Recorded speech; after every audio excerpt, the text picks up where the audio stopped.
I'm Emma Loker. I'm a child and adolescent therapist and the founder of MindWrite. Can you tell me about your career journey? Yeah, of course. So I started university studying biology and realised very quickly that I absolutely hated it.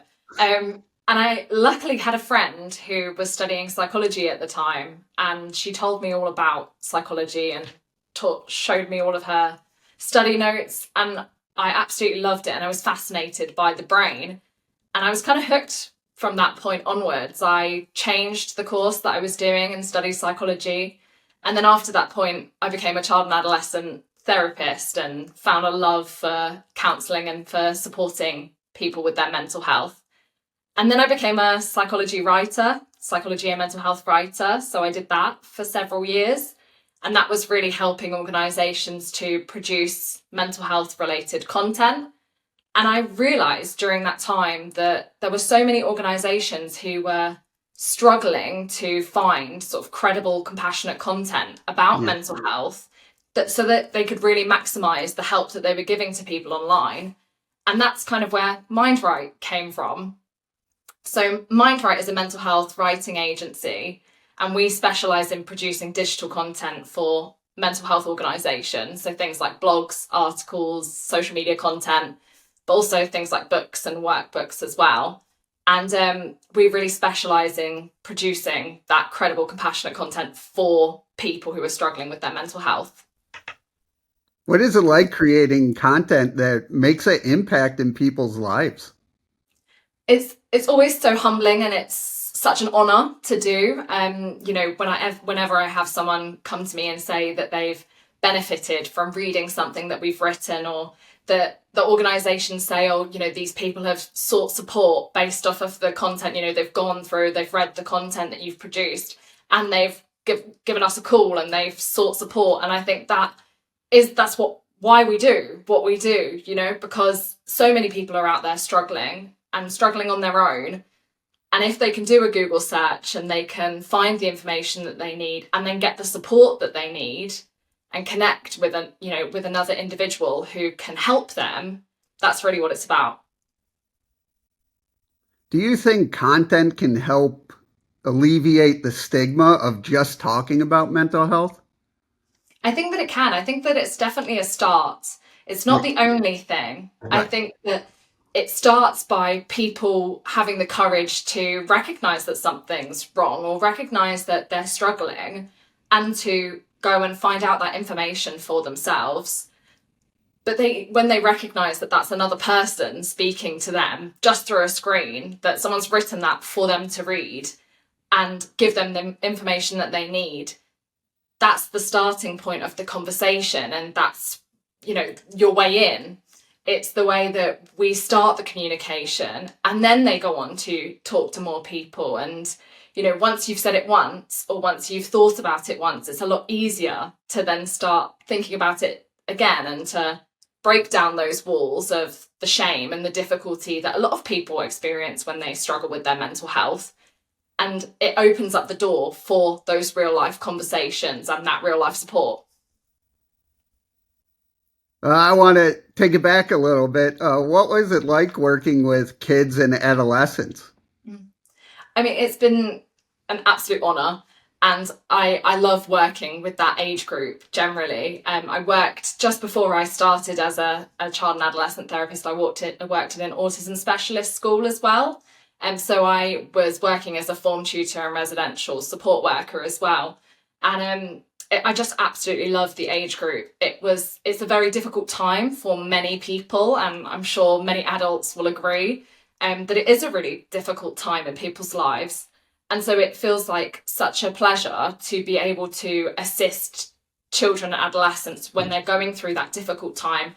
And a lot of children and adolescents do feel isolated and do feel lonely. And so being able to provide that support for them, I mean, it doesn't get better than that. Well, with that, I live with bipolar disorder too, and I wasn't diagnosed till I was 37 years old. So I always think like, what would have life been if I knew early on, uh, like a younger age? But how is it talking to these kids and making sure they're open with their mental health at an earlier age? I think that it's again, it starts the conversation. It's you can't be there everything, and you don't want to be, Yeah. but you want to encourage them to be able to reach out to the people that are around them already and those healthy relationships that they have, and being that stepping stone to them talking to someone and trusting someone potentially for the first time ever, Yeah. really trusting someone and trusting that they won't be shaming towards them, that they won't be judgmental when they share their most difficult thoughts and feelings. That then gives them confidence to find more relationships like that and to have those real life conversations with the people that are supportive around them. And that can completely shape a person's life. I think about when I was a teen, and if I had had that support, I mean, when we were younger, there wasn't that kind of support so much Right. available. I think about all of the information that's available online now, and we didn't have that back then. And if we did, maybe things would be different. But the information, that you can give children and young people at that pivotal time in their life can shape the conversation they have with themselves, but also the conversation they have with others as well. With writing, what is it like getting all your thoughts, ideas, feelings, everything out on the page? I think it's a form of therapy almost, especially if you've struggled with mental health, as the vast majority of us have, really. It's a way to really process your experiences and to try to inspire others, but also to educate yourself. We do a huge amount of research within my team, and the mental health writers that I have within my team, we are constantly reading the new research and all of the scientific evidence that's out there about mental health, and there's a lot. And it's fascinating to understand all of these things and then to process it yourself and to recognize how it relates to your experiences. It is very much like a form of therapy and almost journaling, but so many other people see it. Yeah, what has the feedback been with your content? It's been so great so far. So we've been working really hard with big organizations in mental health, and they have overall the message has been really, really positive back. And we're still in the early stage. We've just gone past that first year, and any person who's watching who's a mental health or even any business owner will know that the first year is the hardest. But you know it's been such an amazing journey, and I think it's what we do, isn't it, that emphasis on mental health, and you always come back to that. It's about helping people, and ultimately mental health organizations, people who have mental health websites, treatment centers, all of the sort of organizations that we work with, they all have that as their core belief, that they want to help people. And so we're doing that together by working together. And so it's such a beautiful relationship to have with people, that you're helping people together. And I think that's, a lot of people's why, and that's why we do what we do. And so it's just an honor. Yeah, what is your why? My why is to help people to feel less isolated. So when I was, a child, I struggled with my mental health. I have anxiety disorder, but I also struggle with depression. I used to struggle with depression when I was a child. And I felt really isolated back then. The information wasn't there that it is now. And rather than kind of reach out to people, the people in my life, I pushed people away and withdrew. And that was really isolating, and it meant that I didn't have that support that I now want to provide people. And I think that's kind of where it all came from, really. Those darkest moments, thinking that there was no one who understood how I felt, or that I was all alone in the world. And then recognizing that, as you get older and you build more relationships and you decide the relationships for yourself, things become easier, and you realize that actually all of those relationships, that they're integral to your life and you're not alone. And so I think that really my why is to make that information, plus any information about mental health when someone's struggling with their mental health, to make that more accessible to everyone, because mental health information shouldn't be gatekept. It shouldn't be expensive to have. it should be available to all people so that everyone can receive support. And that's my why. And you said you're a year in, so how has this year been? It's gone so much, it's gone really fast, but it has gone, yeah, there's been so much change and so rapidly.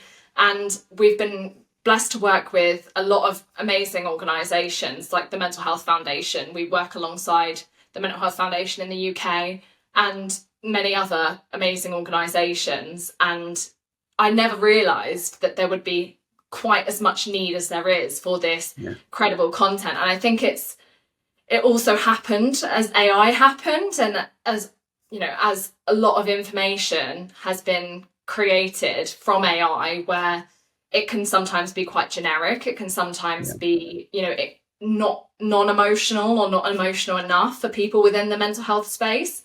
And that's kind of where MindWrite has really come into its own, because so within my team, all of the writers within my team are also mental health professionals. So they have that duality of experience where they have that hands-on experience supporting people in real life, but also online as well and through their words. And so for that reason, I think that MindWrite's really come into its own, because people are looking for that human-to-human contact. What do you do to help your own mental health? So there's a lot of things that I integrate into my days. So things like walks in nature for me, that's like one of the non-negotiables of my day. I will often go out for 2, sometimes 3 walks throughout the day. And it's like trying to find somewhere where I can't hear any car noises or I can't hear any outside noises other than the birds singing or, the trees rustling. That's something that's really big for me and has been for me since I was a child. Things also like combating that negative self-talk in my mind. I do a lot of counteracting of thoughts. So, I'll say a critical thought like, why did you do that? You shouldn't have done that. And then, turning that around with, oh, you were going through a difficult point then. Let's try and turn that around and think about how to solve the problem rather than being hard on yourself. And then other things like deep breathing, that's something that's massive for me. If I feel that I'm getting stressed or that I'm getting dysregulated in any way, I always come back to deep breathing. That's like one of the main things for me. And just connection as well, grounding myself in the relationships that I've built is one of the biggest things that helps me feel comfortable and calm and safe. What would you say to anyone going through a tough time? Oh, lots. The main thing I would say is that there is support available, although it doesn't feel like it at the moment. There are so many people out there who want to help you, and for simply the pleasure of making you feel better and for helping you where you're at the moment. There's been a lot of people who have probably felt very similar to the way that you feel, if not identical, even though it doesn't feel like that when you're struggling. And those people naturally want to support you and they want to help you without any agenda. And knowing that, I think if I'd have known that when I was really struggling, when I was younger, that would have made a big difference to me. And it would have had to come from someone who I trusted and someone who I loved. But that information that actually I wasn't alone, and that you don't need to be scared or ashamed, because things do get better and they can get better. I think that's what I'd want to tell someone. Where do you want to see your mission, say, in the next 3 to 5 years? Oh, well, we've got big plans for MindRite.